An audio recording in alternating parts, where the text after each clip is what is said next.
Malam berlalu, aku terus menunggu kehadiran sosok asap hitam itu kembali. Terkadang aku sampai berdoa agar menjaga dan melindunginya dimanapun ia berada. Aku takut mimpi itu adalah sebuah petunjuk bahwa ternyata sedang terjadi padanya. Aku mengkhawatirkan asap hitam yang selama ini kukenal jahat. Namun jika benar, aku sangat iba terhadapnya. Beban berat selama ini yang kupikul, bahkan hinaan terus mengikuti kemana aku melangkah pergi. Jika dikata lelah, iya, aku memang sangat lelah. Aku tidak bisa membohongi diriku terus-menerus. Aku memang membutuhkan seorang kekasih yang bisa menjadi teman, tempat curahan hati, tempat untuk bersandar. Aku ingin memiliki pendamping hidup yang bisa menemani di sisa umurku nanti. Aku ingin mendapatkan laki-laki yang benar-benar mencintaiku dan menerima aku apa adanya. Pikiran ini langsung tertuju kepada makhluk asap hitam. Apa mungkin dia bisa menjadi manusia? Apa mungkin kami berjodoh? Apa mungkin aku telah tersesat jauh jika menyimpan harapan? Waktu menunjukkan pukul 2 dini hari. Hujan turun dengan derasnya, disertai angin dan petir yang menggelegar. Dingin seperti menembus ke dalam tulang belulang. Kunaikkan selimut untuk si kecil Hafiza, karena dia juga kedinginan. Kutempelkan 2 guling ke badan kecilnya. Asap tipis berputar-putar, tepat di jendela kamar. Bukan asap hitam lagi, namun asap yang biasa berwarna hitam legam. Sekarang berubah menjadi sangat tipis keabu-abuan. Entah mengapa, aku sangat bahagia melihatnya kali ini. Aku yang benci dengan kehadiran asap itu. Kali ini aku sangat senang dia datang menemuiku. Sosok yang sedang kutunggu.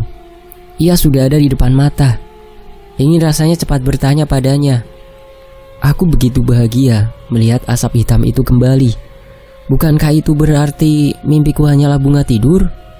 Assalamualaikum, ucap sosok tersebut.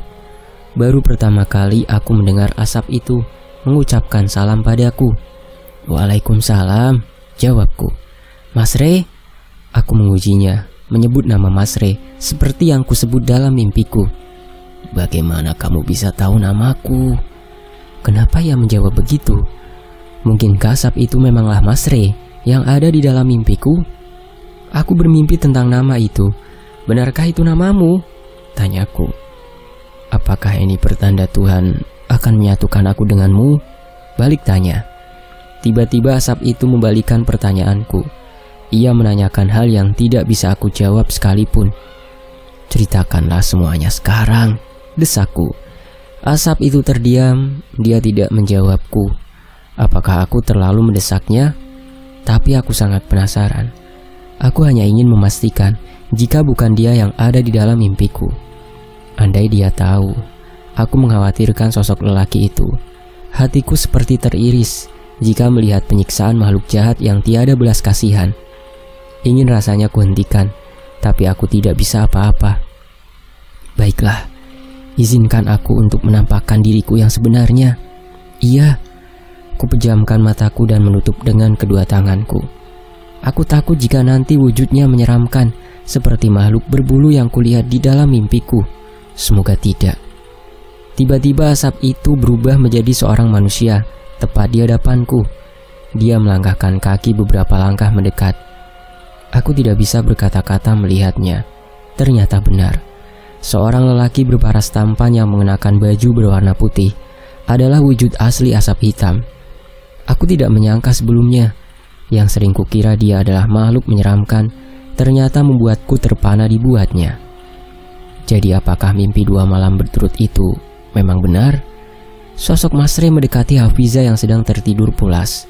Tangannya berusaha menggapai Fiza. Sayang, anakku, Hafiza adalah nama yang indah, tuturnya. Sosok Mas Re mencium kening Hafiza. Lagi-lagi bibir mungilnya tersenyum dalam keadaan tertidur. Saat itu juga kutemukan kesamaan antara mereka berdua. Kulitnya yang putih bersih, hidungnya yang mancung, dan bibirnya yang tipis. Setelahnya dia berdiri di hadapanku seperti semula. Sulit dipercaya. Senyumnya begitu manis dan membuatku benar-benar terpesona. Aku pernah menolaknya ketika ia menyatakan cinta padaku. Di sini aku sangat malu. Aku dengannya bagaikan langit dan bumi. Bukan hanya terpisah karena berbeda bangsa, melainkan perihal fisik. Aku malu untuk mengakuinya. Tetapi mengapa wajahnya terlihat sayu? Dia seperti sedang memikirkan sesuatu. Apakah semua yang kulihat di dalam mimpi itu memang benar? Ya Robby, bagaimana jika ternyata Mas Rey sedang tidak baik-baik saja karena siksaan yang ia derita? Tapi kenapa dia bisa kemari? Ceritakan dari awal bagaimana kamu bisa dicambuk di dalam mimpiku, tanyaku. Mas Rey pun menjawab, karena aku telah menyerahkan anakku kepadamu. Ingatkah 4 tahun yang lalu, aku yang menghanyutkan dia di sungai? Tujuanku hanya satu, aku ingin kamu yang merawatnya. Sejak saat itu, aku mendapatkan hukuman dari rajaku dan semua bangsaku. 4 tahun siksaan demi siksaan aku rasakan. Aku sakit dan hancur, tapi aku masih bisa bertahan hidup. Lagi-lagi Mas Rey memberhentikan perkataannya dan menghela nafas panjang. 4 tahun sudah aku melewati ini semua. Aku hanya ingin anakku menjadi manusia seutuhnya, bukan menjadi bagian dari bangsa kami, jawabnya. Lalu apa tujuanmu begitu? Tanyaku dengan tenang, meski hatiku sudah terenyuh karena pengakuannya. Selama 9 bulan, kamu merasakan sakit karena mengandung keturunanku. Dan setelah lahir, apa aku tega mengambilnya darimu? Awalnya memang aku tidak percaya kamu mau berjanji untuk merawatnya, karena anak itu adalah hubungan terlarang denganku. Tapi kamu tahu, hukuman selama ini tidak sia-sia karena ketulusanmu menjaga dan merawat Hafizah sekarang. Sosok Mas Rey tersenyum hingga membuat mataku tak teralihkan. Lalu kenapa kamu lebih memilih mengorbankan dirimu sendiri? Tanyaku, mencoba tetap tenang. Karena sungguh aku mencintaimu. Aku benar-benar mencintaimu. Mas Rey menundukkan kepalanya.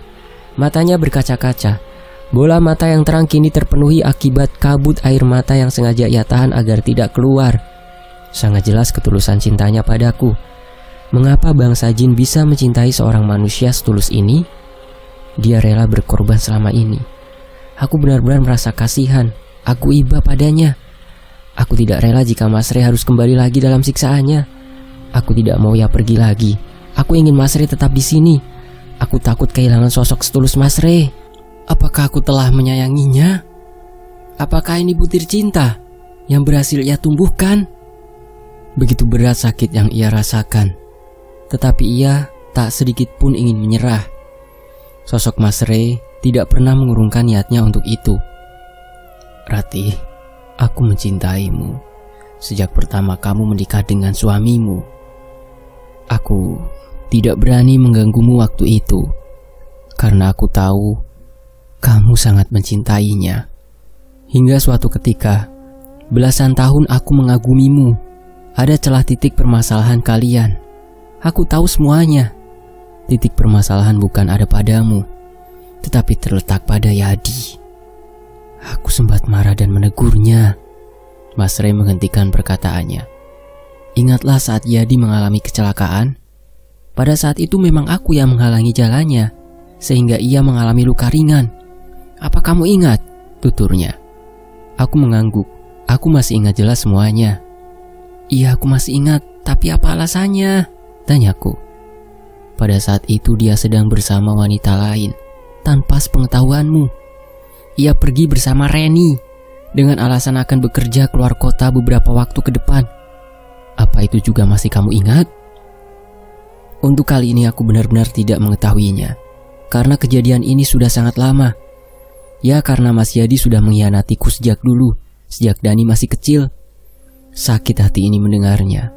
Namun air mata ini terlalu mahal jika aku keluarkan lagi untuk Mas Yadi. Bukan sakit hati lagi yang menjadi beban dalam hatiku, melainkan keselamatan Mas Rey, sosok asap hitam yang ada di depanku.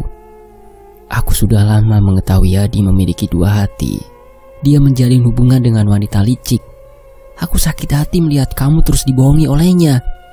Dari situlah aku menjelma menjadi suamimu. Ternyata ketika itu, aku tidak ingin berpisah denganmu. Maafkan aku telah membuatmu tersiksa selama ini.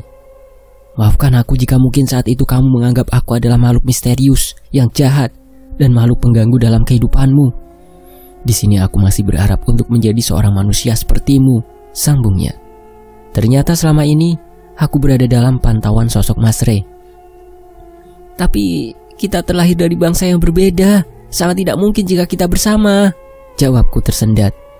Aku mohon Ratih, beri aku semangatmu untuk bisa melewatinya. Doakan aku agar aku bisa menjadi manusia seutuhnya. Tapi bagaimana caranya? Berdoa pun terasa tidak mungkin. Ku tatap matanya yang semakin menciut. Mas Rey mendekatiku. Dia memegang kedua tanganku. Saat itu aku berada di alam bawah sadar.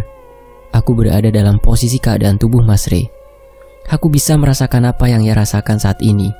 Mas Rey sedang rasa menahan sakit di sekujur badannya, tetapi dia selalu terlihat kuat di hadapanku. Mas Rey sedang merasakan sakit, tentunya sakit yang tidak pernah aku rasakan sebelumnya. Apa ini? Mas Rey dalam belenggu? Mas Rey masih dalam siksaan makhluk kejam itu. Lalu mengapa Mas Rey ada di sini? Lalu siapa Mas Rey yang kulihat di sana? Kuteteskan butir air mata. Aku sudah mengetahui arti dari semuanya. Tetap saja senyuman yang Mas Rey perlihatkan. Senyuman Hafiza ada pada dirinya. Mirip sekali. Ratih, beri aku semangat. Doakan aku agar Tuhan memberikan kekuatan. Semoga aku bisa melewatinya. Aku menundukkan kepala seakan sudah tidak ada lagi pertanyaan yang akan kuajukan. Tapi bagaimana mungkin bangsa jin bisa menjadi manusia? Kenapa aku masih sangat ragu? Tapi aku menginginkan itu. Aku begitu terharu melihat pengorbanan Mas Rey dan aku memang benar-benar mengharapkannya. Akan aku ceritakan semuanya malam ini. Sosok Mas Rey melepaskan genggaman tangannya dan duduk di sampingku. Ratih, pada saat itu aku adalah janin yang hidup di perut seorang manusia. Aku adalah anak dari bangsa manusia dan bangsa jin. Ibuku adalah seorang manusia dan ayahku adalah jin. Dulu ibuku menempati rumah yang sama, seperti yang kamu tempati bersama suamimu. Jadi, ibuku adalah wanita sederhana yang selalu mendapatkan hinaan dari semua orang. Orang tua ibuku sakit-sakitan. Bukan hanya itu saja, umur ibuku terbilang sudah waktunya untuk menikah, tetapi karena fisiknya itulah yang membuat tidak ada satu lelaki pun mau mendekatinya. Hingga pada akhirnya ibuku melakukan perjanjian dengan bangsa jin. Ia menikah dan menyanggupi janji yang diberikan. Mas Rey menghela nafas panjang dan melanjutkan perkataannya. Janji yang dibuat adalah melakukan hubungan dengannya pada setiap malam Jumat. Satu pantangan yang dilarang adalah tidak diperbolehkan mencintai lelaki lain dari bangsa manusia dan diharuskan setia kepada suami gaibnya. Dialah ayahku. Dari sinilah ibuku menjadi wanita kaya dan disegani banyak orang. Ibu juga berubah menjadi wanita cantik. Banyak sekali yang memuja dan memujinya. Hingga suatu ketika ibu melanggar perjanjian yang telah ia setujui. Dia mencintai seorang lelaki dari bangsa manusia. Saat itu suami gaibnya murka. Kemudian maut menghampirinya sebelum takdir kematian yang Tuhan tentukan sebelumnya. Ibuku meninggal dengan cara tragis di tangan suami gaibnya. Kematiannya mengenaskan. Tidak ada yang tahu awal mula kematian ibuku. Saat dalam kondisi hamil besar, aku diambil oleh ayahku dan dijadikan bangsanya sejak dalam kandungan. Mas Rey berhenti menceritakan kisah hidupnya. Seakan aku tak percaya. Beginilah masa lalu sosok asap hitam. Dia bukan dari bangsa manusia seutuhnya, bukan pula dari bangsa jin seutuhnya. Mungkin itu alasannya memberikan Hafiza agar menjadi manusia seutuhnya. Mas Rey tidak ingin Hafiza sama sepertinya. Bahkan Mas Rey saja ingin menjadi seorang manusia. Dari situlah kamu begitu yakin bisa menjadi manusia? Tanyaku perlahan. Mas Rey mengalihkan pandangan. Kedua tangannya menutupi wajah. Sepertinya Mas Rey sedang menahan tangis. Hanya saja dia tidak mau memperlihatkan kesedihannya padaku. Aku akan mencoba dan berusaha, ucapnya. Apa maksudmu? Kamu yakin akan hal itu kan? Tiba-tiba sosok Mas Rey menatap mataku dalam, hingga aku tidak bisa mengalihkan. Pandangannya menyimpan sejuta harapan padaku, selain kesedihan dan penderitaan yang ia rasakan hingga saat ini. Hanya ada dua pilihan yang akan terjadi, Ratih. Aku selamat dan berhasil menjadi manusia seutuhnya, atau aku akan mati. Jawabnya berat. Mati? Kenapa? Kamu yakin akan selamat dan berhasil menjadi manusia kan? Bukan sesuatu hal yang mudah untuk menjadi manusia. Aku harus mengumpulkan kekuatan agar bisa merubahku dan terlepas dari hukuman. Hari-hariku saja hanyalah siksaan dari bangsaku. Itulah yang membuatku semakin lemah. Menjauh dari raga untuk menemuimu saja, aku sudah tak mampu. Aku merindukanmu, Ratih. Aku juga merindukan anakku, anak kita. Jika terus-menerus begini, pasti aku akan mati. Aku akan lenyap dari dunia manusia ataupun duniaku saat ini. Kamu tenang saja ya. Terus doakan aku agar aku kuat. Aku akan menjagamu dan membahagiakan kalian semampuku. Semoga kita bisa bersatu, mewujudkan impian dan membangun masa depan yang indah. Terlihat dari wajahnya ia sangat lelah. Tetapi Mas Rey tetap tidak menyerah, meskipun resikonya adalah kematian dirinya. Air mata kembali menetes. Aku tidak bisa menahannya lagi. Aku takut kehilangan Mas Rey. Aku mencintainya sekarang. Aku sudah bisa merasakan kebahagiaan karena harapan darinya. Namun aku dipatahkan pilihan kedua, yaitu kematiannya. Aku tidak mau jika apa yang aku takutkan terjadi. Mas Rey, kamu sudah berjanji. Kamu pasti kuat, kamu bisa, kataku mengusap butir air mata. Amin, Ratih. Doakan ya calon istriku. Aku akan kembali, bukan sebagai sosok asap hitam, melainkan menjadi seorang manusia yang selalu ada untukmu. Apa yang harus aku lakukan untukmu, Mas Rey? Isak tangisku semakin menjadi-jadi. Hapus air matamu. Aku tidak mau setetes air mata itu terjatuh karenaku. Cukup doakan saja. Kita pasti bisa bertemu kembali. Setelah aku menjadi seorang manusia, aku berjanji akan menjadi manusia yang taat kepada Tuhan. Semoga Tuhan memudahkan dan mengizinkan sambungnya kembali. Kian semakin deras air mataku mendengarnya. Hapus air matamu sayang, aku mohon.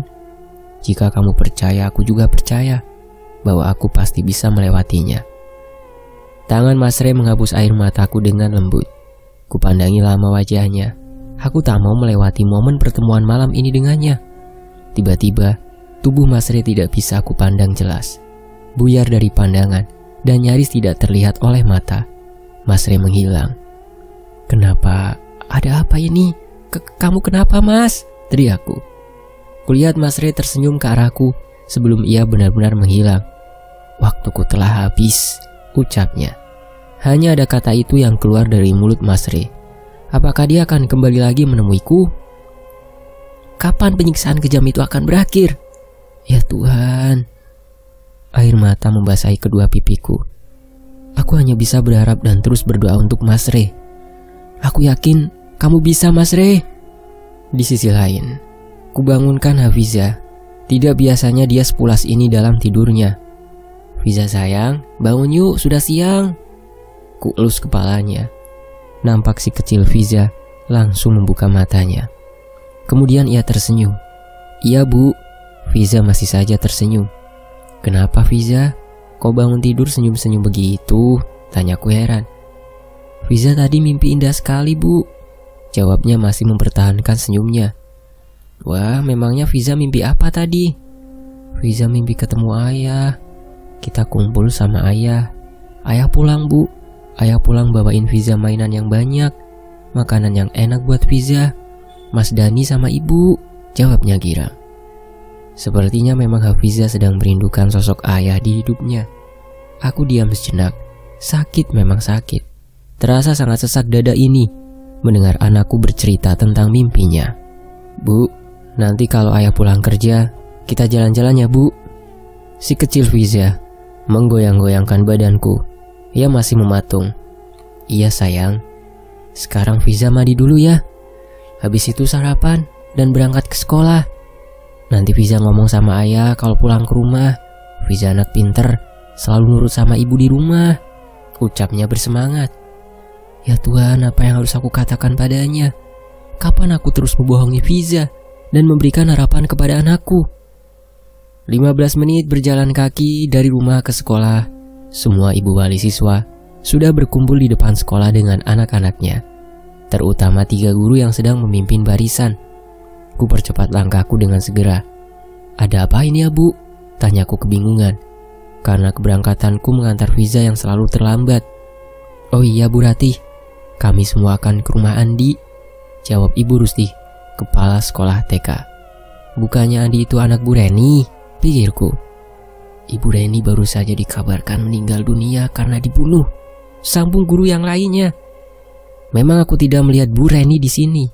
Ibu Reni yang tiada hari menghinaku dan selalu memandangku rendah, sinis. Hari ini Bu Reni meninggal dunia karena dibunuh. Siapa yang tega membunuhnya? Astagfirullah, innalillahi wa inna ilaihi raji'un. Saya juga mau ikut, Bu. Aku langsung menggendong Fiza anakku dan ikut dengan rombongan guru beserta wali siswa semuanya. Kenapa Ibu Reni dibunuh? Siapa yang tega membunuhnya? Banyak ibu mempertanyakan hal yang sama di tengah perjalanan menuju rumah Andi.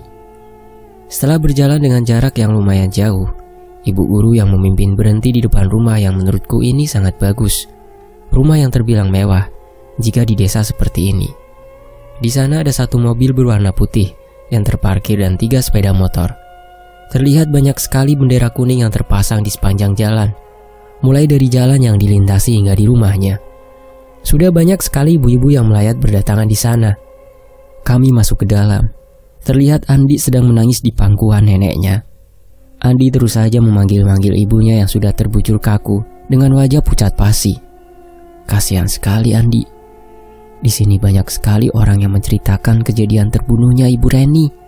Banyak juga sekumpulan orang yang sedang menceritakan keburukan Bu Reni di masa hidupnya dengan sedikit berbisik. Ibu Reni dibunuh suaminya. Ya, itu yang kudengar dari mulut pelayat. Dibunuh oleh suaminya sendiri dan dikabarkan suaminya akan diamankan polisi hari ini. Astagfirullah, Mas Yadi. Ternyata benar yang kulihat itu adalah Mas Yadi. Kulihat Mas Yadi sedang bersama 3 polisi. Kedua tangannya diborgol. Ada apa ini? Apa maksudnya? Kenapa kamu? Tanyaku kebingungan. Kali ini aku melihat Mas Yadi dengan wajah seperti pada umumnya. Tak kulihat Mas Yadi seperti yang aku temui waktu itu. Kakek tua renta yang berjalan saja sudah bungkuk. Ratih, Mas Yadi memberhentikan langkahnya. Dia masih dikawal oleh 3 polisi di samping dan belakang. Apakah istrimu itu Bu Reni, Mas? Apa kamu yang sudah membunuhnya? Tanyaku ke arah Mas Yadi. Dia masih belum mau menatapku dan masih menundukkan pandangannya dariku. Iya, Reni lah istriku selama ini. Kulihat 3 polisi itu terus saja mendorong Mas Yadi agar cepat dalam langkahnya. Tetapi Mas Yadi seakan meminta waktu sebentar untuk berbicara denganku kepada mereka. Iya, aku yang telah membunuh Reni. Aku lelah dengan keadaan dan penekanan darinya selama ini, Rati.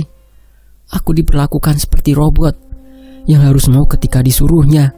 Aku tidak mau menjadi tumbal kesekian kali dari dia. Daripada aku yang mati, lebih baik ku bunuh Reni terlebih dahulu.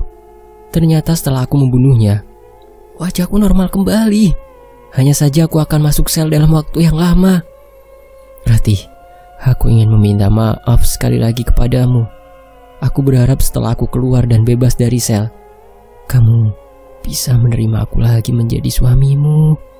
Ucapnya tanpa merasa bersalah. Mas Yadi memintaku untuk kembali. Diriku ingin sekali tertawa ketika mendengar permintaannya. Ia pun berlalu dengan digiring ke 3 polisi sebelum ku jawab satu kalimat apapun kepadanya. Sementara itu, terdengar suara teriakan dari dalam rumah. Karena terkejut, hampir semua pelayat yang berada di luar berdatangan menuju suara itu dan masuk ke dalam rumah. Semua terkejut melihat jenazah Bu Reni yang tiba-tiba berubah menghitam dan menua. Wajahnya keriput. Kulitnya berubah seperti kulit yang sudah tidak memiliki daging di dalamnya. Hanya ada otot-otot yang terlihat sangat jelas. Saya saksinya. Saat dimandikan tadi, wajah dan badannya belum seperti ini. Tapi ketika selesai dimandikan, jenazah Ibu Reni berubah. Seorang saksi membuka suara dan berusaha menjelaskan. Iya, saya juga sempat melihat. Memang tadi baik-baik saja, sambung saksi kedua. Ricuh semua orang yang berada di sini. Semua kebingungan. Semua mempertanyakan kejadian ini. Aneh tapi ini nyata adanya. Sejak kejadian meninggalnya Ibu Reni, hal tersebut menjadi topik pembicaraan perbincangan hangat warga sekitar. Di sisi lain, Mas Re? Aku berlari mendekati Mas Re yang terlihat sudah tidak berdaya. Aku hanya bisa melihatnya dari bawah. Tubuh Mas Re digantungkan tanpa ujung. Luka-luka menutupi sekujur badannya. Warna merah darah menembus baju berwarna putih yang ia pakai. Wajahnya membiru, memar, dan sulit sekali diungkapkan. Aku tidak bisa menjelaskan bagaimana keadaannya saat ini. Dengan kaki dan tangan yang terikat, dia berada di atas, di tengah-tengah sebuah lingkaran yang berada di bawah. Lingkaran dengan uap yang begitu panas, di mana di pinggir kanan dan kiri lingkaran tersebut terdapat api besar yang menyala-nyala. Asap tebal panas berwarna hitam legam keluar dari lingkaran itu. Semuanya menutupi tubuh Mas Re yang tergantung di atas. Dia semakin tidak mempunyai kekuatan, meskipun hanya sekedar bergerak dan membuka kedua matanya. Kali ini bukan cambukan yang ia rasakan, tetapi siksaan yang berbeda, lain dari sebelumnya. Aku terus memanggil-manggilnya dari bawah, namun sepertinya Mas Re tidak kuasa menjawab panggilanku. Bahkan membuka bola matanya saja, melihatku sudah tidak mampu Mas Re lakukan. Aku menangis terseduh-seduh saat menyaksikan keadaan sosok lelaki yang pernah mengungkapkan perasaannya padaku dan berjanji akan hidup bersamaku. Begitu memprihatinkan. Sakit sekali hati ini melihat keadaan Mas Re. Aku hanya bisa menangis karena sedikit pun aku tidak bisa menolongnya. Kali ini aku tidak melihat siapapun di sini. Aku melihat Mas Re hanya sendiri, seorang diri merasakan sakit dan panas. Lama aku menyaksikan Mas Re. Tak henti-hentinya aku pun menangis melihatnya. Aku tidak bisa membayangkan bagaimana rasanya jika aku yang berada di posisi Mas Re. Aku masih sanggup. Hanya ada suara itu yang tiba-tiba muncul di dalam hatiku. Apa ini adalah kata hati Mas Re yang bisa ku dengar? Ya Tuhan, mereka datang. Banyak sekali segerombolan makhluk yang menyiksa Mas Re. Mereka makhluk yang sama. Badannya hitam, tinggi dan besar. Mereka sangat menyeramkan dan menakutkan. Dia menuju kemari dengan suaranya yang begitu lantang. Mereka tertawa sangat keras. Sekelompok makhluk itu kian mendekat. Aku berlari bersembunyi di balik batu besar yang berada di sampingku. Sudahkah kau pikirkan lagi untuk mengambil anakmu dari bangsa manusia? Suara makhluk paling besar itu mengarahkan pandangannya ke arah Mas Re. Ternyata mereka masih menginginkan Hafiza. Sudahkah kau urungkan niatmu menjadi seorang manusia? Tanya makhluk paling besar itu kembali. Namun Mas Re tetap tidak menjawab satu kata pun dari pertanyaannya. Menjawab saja Mas Re sudah tidak mampu karena siksaan yang mereka berikan. Kenapa mereka tidak menyadarinya? Sungguh benar-benar kejam. Jika kau tidak mau menjawab, akan kukirimkan bangsaku mengganggu manusia yang kau cintai itu. Makhluk itu berkata sangat lantang. Dek, badanku gemetar seketika. Keringat dingin membanjiri seluruh tubuhku. Aku masih bersembunyi di balik batu besar. Sangat dekat dengan sekelompok makhluk itu berkumpul. Kulihat Mas Re mendongakkan kepalanya dengan wajah penuh derita. Jangan ganggu mereka. Demi Allah aku tidak akan rela. Jawabnya dengan suara lemah. Mas Re menyempatkan menjawab makhluk itu ketika makhluk tersebut mengatakan akan menggangguku dan menyebut nama Tuhannya. Ya Allah Mas Re. Berdebah, kau seperti bangsa manusia saja ternyata. Apa yang kau katakan tadi tak pantas kau katakan pada rajamu. Dasar pengkhianat. Makhluk besar itu mengaku sebagai raja. Dia terlihat sangat marah mendengar jawaban Mas Re. Wajahnya semakin menyeramkan dan menakutkan. Suaranya lantang dan keras sehingga membuatku menutup kedua telinga. Tambah siksaannya sampai hancur. Makhluk itu meminta agar semuanya menambah siksaannya Mas Re. Mereka bersorak-sorai dan menertawakan seseorang yang sudah tidak berdaya. Api semakin besar hingga menyentuh kedua kaki Mas Re sekarang. Asap hitam tebal itu menutupi seluruh badannya. Aku sudah tidak bisa lagi melihat Mas Re. Kejam, sangat kejam, jahat. Aku tidak bisa diam menyaksikan siksaan yang diberikan makhluk jahat itu. Aku tidak bisa berbuat apapun untukmu, Mas. Namun saat ini aku hanya bisa menangis, tidak bisa berbuat apa-apa untuknya. Jangankan menolongmu, bersembunyi di sini saja. Aku sudah sangat takut.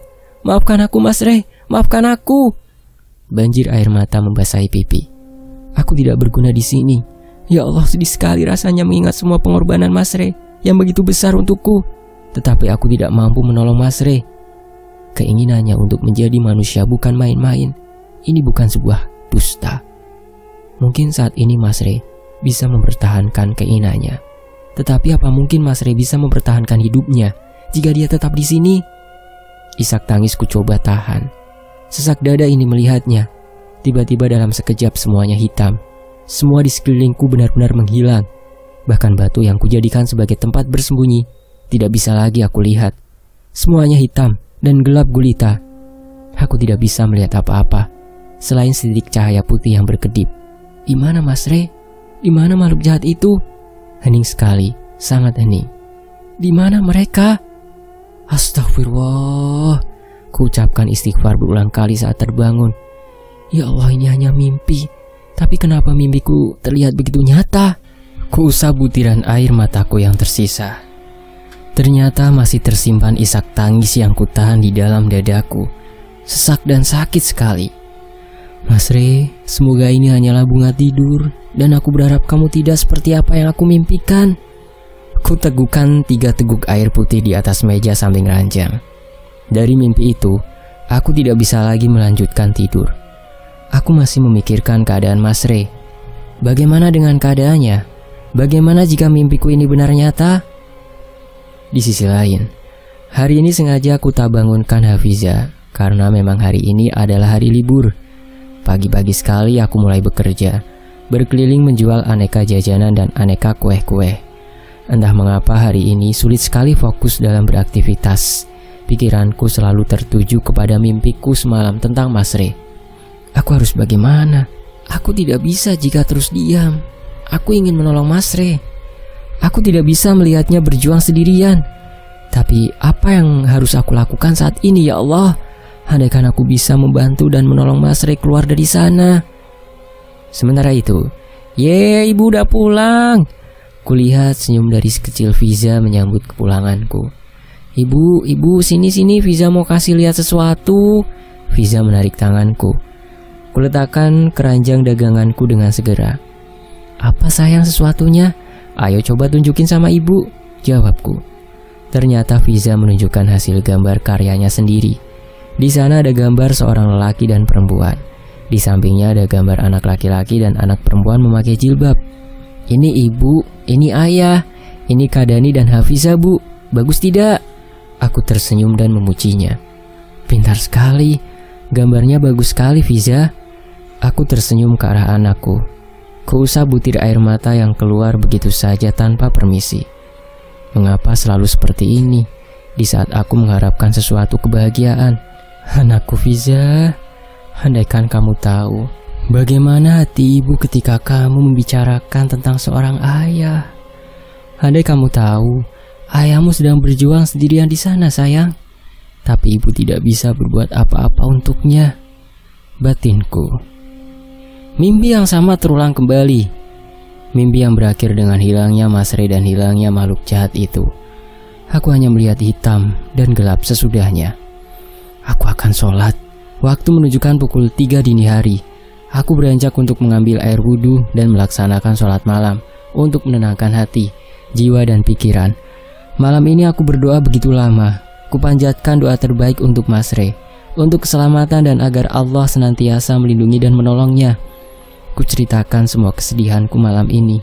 Kuceritakan lelahku selama ini. Kuceritakan semuanya di malam ini. Tak terasa air mata membanjiri wajahku. Sementara itu, "Ibu!" Fiza berlari menghampiriku. Baru saja mencoba membaringkan badan sepulang bekerja, Hafiza memanggil. "Ada apa sayang?" jawabku. "Di luar rumah ada nenek-nenek, Bu." Fiza menarik tanganku. "Loh, nenek siapa?" tanyaku sembari ku pakai sandal jepit dan beranjak. "Nenek-nenek, Fiza tidak tahu siapa, tapi kasihan sekali dia, Bu." Ternyata benar. Tepat di depan rumahku, aku melihat ada seorang nenek yang sedang kebingungan melihat jalan. Nenek itu memegang sebuah tongkat kayu. Dia mengenakan pakaian serba hitam dan mengenakan jilbab panjang berwarna hitam. Siapakah nenek itu? Bersambung. Demikianlah lanjutan dari novel Misteri Jelmaan Suamiku, karya dari Kak Nurwati Ningsih. Tony FS membacakan. Semoga terhibur ya. Mohon maaf kalau ada salah kata. dalam mengucapkan atau intonasi yang kurang berkenan. Saya pamit, wassalamualaikum, sampai jumpa di bagian berikutnya. Wassalamualaikum.